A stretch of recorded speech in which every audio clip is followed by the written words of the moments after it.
My name is AJ. This is my 68 Chevy Bel-Air. Ever since I was a kid, my dream car has been a 1967 Chevy Impala. However, due to a certain TV show, they have become extraordinarily rare, but that's exactly the reason why I got into this car in the first place. This car, the body lines, everything on it, I've been in love since I was a kid.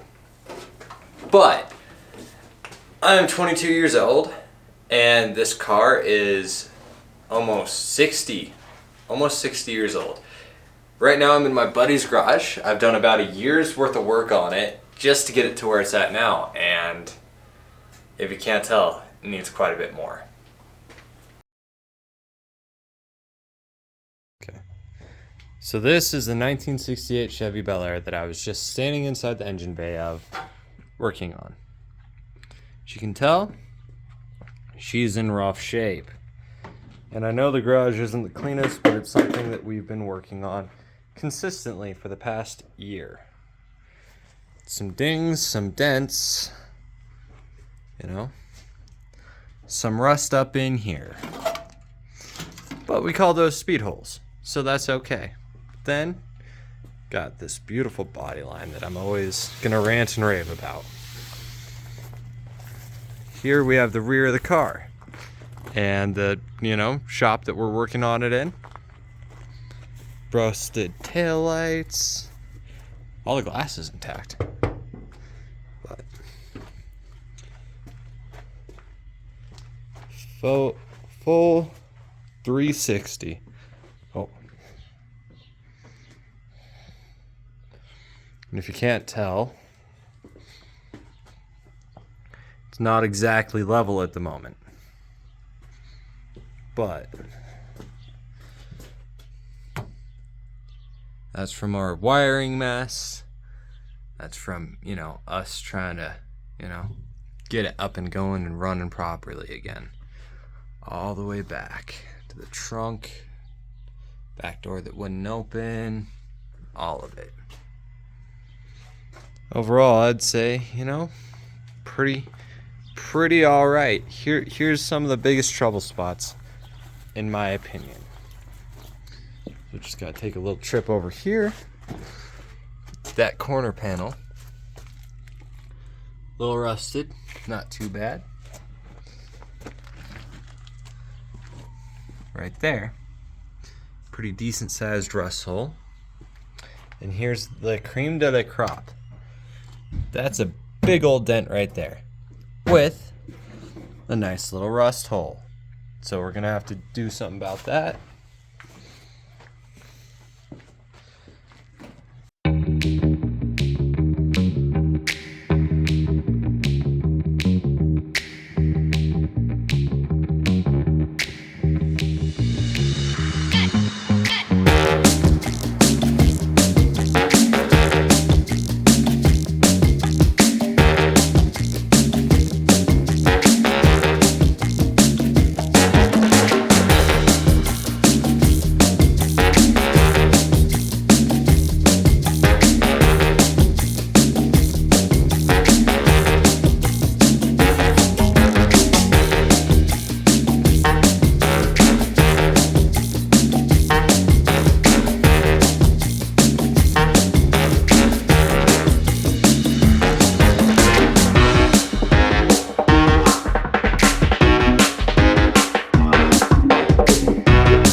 Is that record? Oh, man. So, this car was last registered in 1986. So, it's been sitting in a field for the past 40 years, give or take. Hey. Alright. So, give or take, it's been sitting in the field for about 40 years. And in that time, it's collected a lot of excrement from mice and field rats, as well as some weather damage, because we live in a shit state, pardon my language, but we live in the upper Midwest region. Not a lot of people know about the small little town we live in, but that's okay. That's okay. A lot of people do know about it though. It's weird. Yeah, I should redo this. I suck. Just keep going. Yeah. No, so it originally came with a 327 connected to a power plant. That was the powertrain that was connected in this car. Factory, which I think is really cool, and the goal was to be able to rebuild it, get it all going so I could drive it around. And then I started thinking about it. Started taking the engine apart, started tearing it apart, and despite all the wiring being eaten, for lack of a better term, it was utterly destroyed.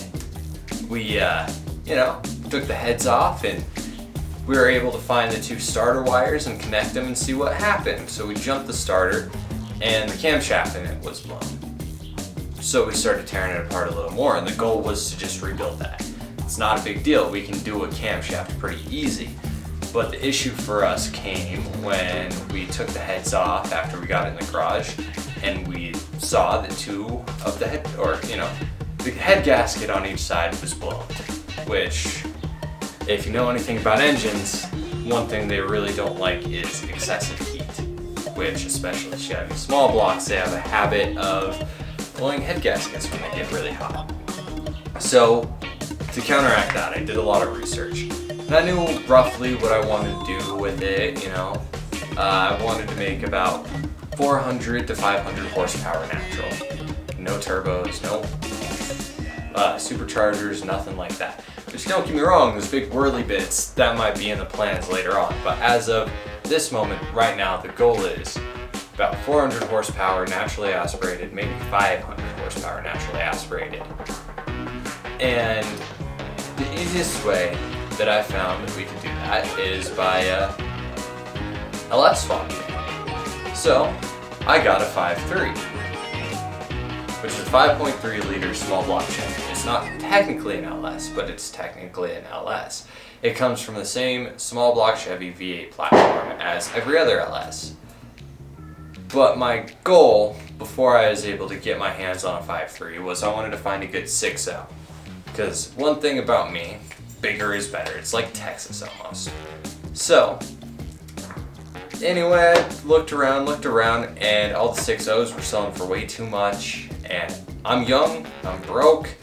Look at me. Heavy stuff isn't my friend. So I found a 5.3. And at that point I was like, alright, sweet, that's pretty sweet. Got a good deal on it, started taking it apart a little bit, and turns out I got a really nice 5.3. And I got all excited because the rockers and lifters looked phenomenal.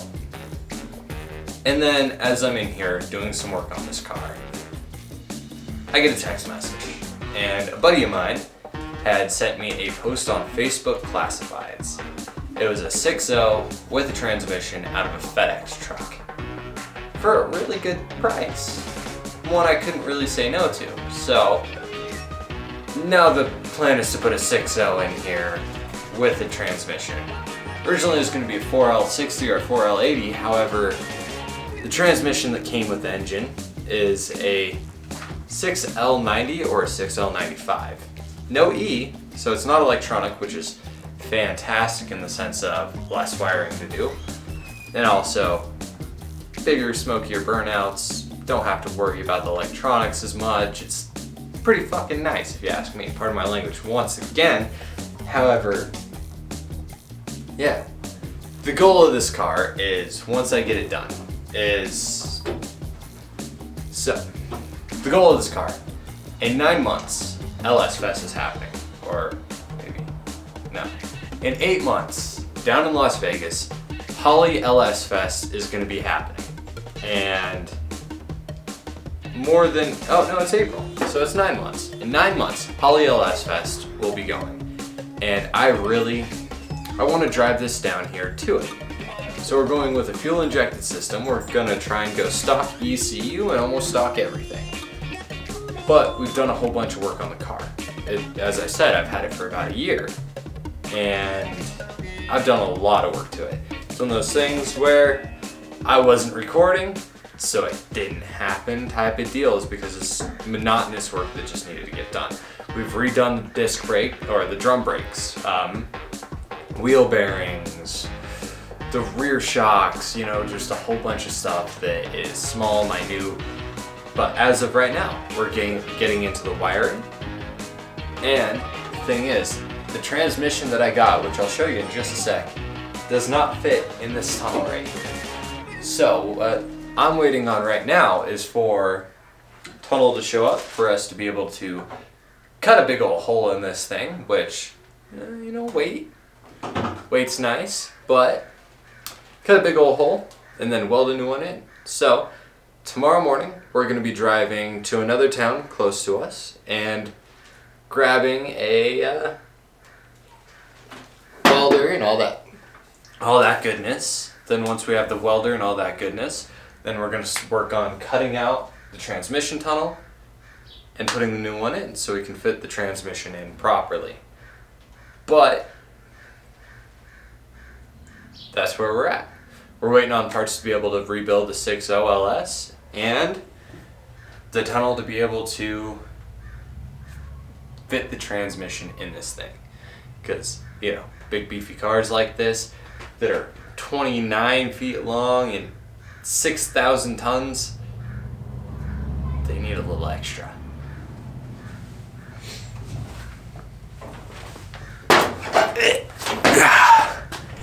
Yeah. I'm just gonna give you guys a quick walk around so you can see this engine. So as I said, it's the LY6, nothing special, except for, you know, I really like it. Don't mind Thor's hammer here, doing some work. But, so it's just standard 6-liter Chevy V8. As far as I know, is running when it, you know, got totaled, but we'll see. Stay tuned, watch, you know, the next couple videos, because as soon as we get the gasket kit for it, we're going to rip the heads off of it and go from there. But originally, this 5.3 is what was going to go in there. We've upgraded a tiny bit. So now that. But stay tuned, we'll tear apart this engine when we get the gaskets in. Now this right here is the piece de resistance. It's the 6L90 that we're going to be putting in there. Don't mind the mess. Old garage. We still need to clean up a little bit. But this right here will not fit where that power glide was. So we're going to, you know, replace that. These right here are the TD trans adapter mounts. You can see my footsteps on them. Don't mind that, but super simple. You have the factory brace right there for the engine mounts that bolt right back up, and then you just got one single bolt that goes through it right there, and then it holds the engine in just like that. We just have them lined up to get some measurements.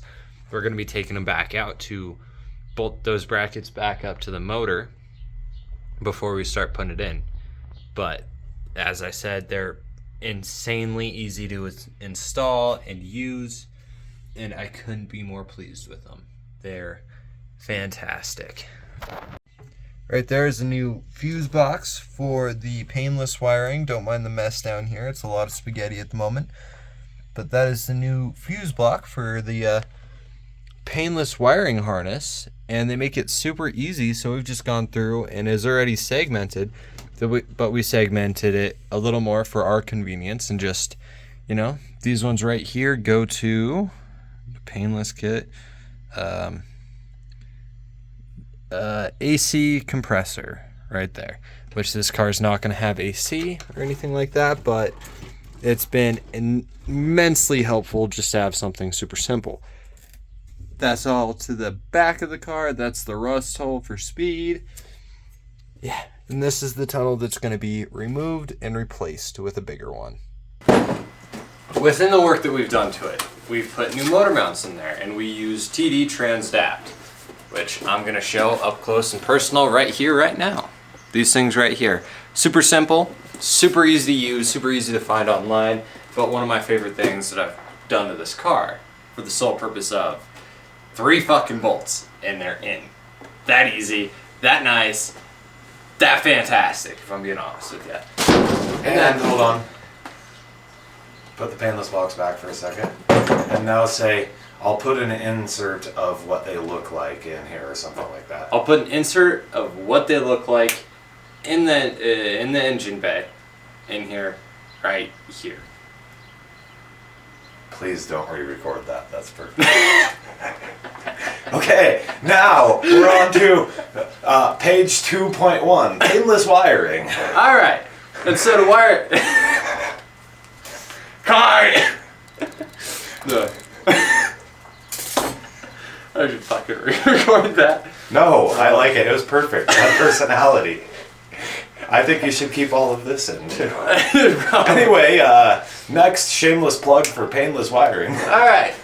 So, and to wire this thing, because the wiring in it has been no good for about 15 years, since I was about yay tall, falling in love with this car. Painless wiring. They are phenomenal. So, I just got the simple, B-body kit, and it's been one of the easiest wiring jobs that I think myself or my buddy who's helping me has ever done. It's got a new fuse box bolted in, and then it has every wire about every 6 to 8 inches has where it goes. So the left headlight, right tail light, it's all labeled and that much easier to manage. Which, when you're working on something this gigantic, you need that little bit of support there, just a little bit. As I said, the goal with this car is in 9 months to take it to LS Fest West. That's the goal. There's a t-shirt from this year, but we have just about 9 months to get it running and driving reliably enough to drive from middle of nowhere, Montana, all the way to Las Vegas, and that's quite the trek. So 900 miles? Yeah.